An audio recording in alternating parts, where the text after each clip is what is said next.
BRS party ఆవిర్భావ వేడుకలు కరీంనగర్లో ఘనంగా జరిగాయి.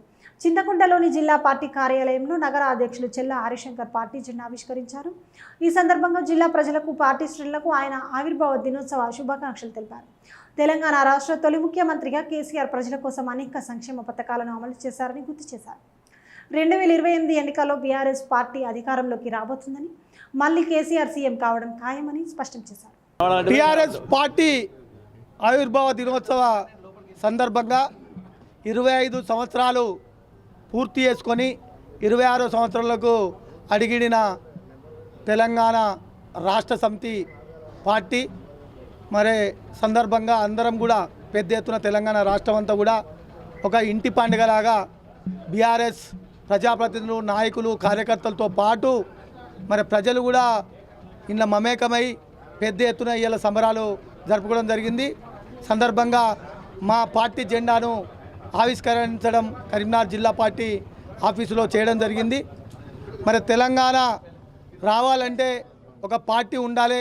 దానికి కేసీఆర్ గారు ఆనాడు ఉద్యమ నాయకుడు తెలంగాణ టీఆర్ఎస్ పార్టీని ఏర్పాటు చేసి ఈ పార్టీ ద్వారా పోరాటం చేసి 14 ఏళ్ళ పోరాటం తర్వాత మనం తెలంగాణను సాధించుకొని ఏవైతే తెలంగాణ ప్రజల ఆకాంక్ష 65 ఏళ్ళ ఆకాంక్ష ఏదైతుందో ఆ ఆకాంక్షను సాధించుకున్న పార్టీ, సాధించి పెట్టిన పార్టీ ఇలా టీఆర్ఎస్ పార్టీ, బీఆర్ఎస్ పార్టీ.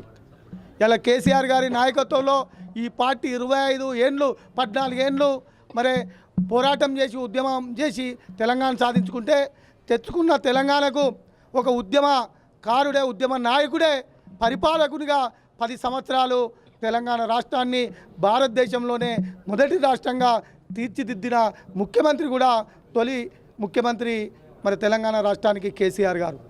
ఇలా మన ప్రభుత్వం మరి ప్రతిపక్షంలో ఉన్న మరి బీఆర్ఎస్ పార్టీ ప్రతిపక్షంలో ఉన్నా కూడా ఈ తెలంగాణ ప్రజల కొరకై 2.5 సంవత్సరాలు మరి ప్రతిపక్ష పార్టీలో కూడా పోరాటం చేసి ఇలా ప్రజలకు అన్నీ అందిస్తుందంటే దానికి కారణం ఇలా బీఆర్ఎస్ పార్టీ. తెలంగాణ రాష్ట్రంలోని మా బీఆర్ఎస్ పార్టీ కార్యకర్తలందరికీ కూడా బీఆర్ఎస్ పార్టీ ఆవిర్భావ శుభాకాంక్షలు తెలియజేస్తూ ఉన్నాం. కేసీఆర్ గారి నాయకత్వంలో అష్ట కష్టాలు ఆపోసోపాలు పడుతున్న తెలంగాణ రాష్ట్ర ప్రజలకు శుభవార్తను తెలియజేస్తూ ఆనాడు కష్టాల్లో నుంచి పుట్టుకొచ్చిన పార్టీ టీఆర్ఎస్ పార్టీ. ఆ టీఆర్ఎస్ పార్టీ ఈరోజు బీఆర్ఎస్ పార్టీగా మారి బంగారు తెలంగాణ రాష్ట్ర సాధనలో ముందుకోవడానికి ఈరోజు 25 వసంతాలు పూర్తి చేసుకొని ముందుకు కొనసాగుతూ ఉన్నది. కేసీఆర్ గారికి ప్రత్యేక ధన్యవాదాలు తెలియజేస్తూ రాబో 25 వసంతాలు కూడా ఈరోజు అష్ట కష్టాలు పడి ఆపోసోపాలు పడి అరగోసపడ్డటువంటి మా కార్యకర్తలకు శుభాకాంక్షలు తెలియజేస్తా ఉన్నాం. ఎందుకంటే ఇక నుండి ఈ కేసీఆర్ గారిని మరవబోరు ఈ తెలంగాణ రాష్ట్ర ప్రజలు. రాబో 25 సంవత్సరాలు కూడా తెలంగాణ రాష్ట్రంలో బీఆర్ఎస్ టీఆర్ఎస్ పార్టీ అధికారంలో ఉండబోతా ఉన్నది. దానికి ఇన్ని రోజులు ఎగుడు దిగుడుగా అనేక కష్టాలు పడ్డ మా కార్యకర్తలందరూ కూడా అధికార పార్టీలో ఉండబోతా ఉన్నారు. మీకు శుభాకాంక్షలు తెలియజేస్తా ఉన్నాం. కాబట్టి రాబో రోజుల్లో కార్యకర్తలందరూ కూడా మరొకసారి కష్టపడి చెమటోర్చి బీఆర్ఎస్ పార్టీని అధికారంలో తీసుకొచ్చి రాబో 25 వసంతాలు కూడా బీఆర్ఎస్ పార్టీయే అధికారంలో ఉండే విధంగా కష్టపడాల్సిగా విజ్ఞప్తి చేస్తూ ఉన్నాం. మరొకసారి మా పార్టీ కార్యకర్తలందరూ కూడా బీఆర్ఎస్ పార్టీ ఆవిర్భావ శుభాకాంక్షలు తెలియజేస్తా ఉన్నాం.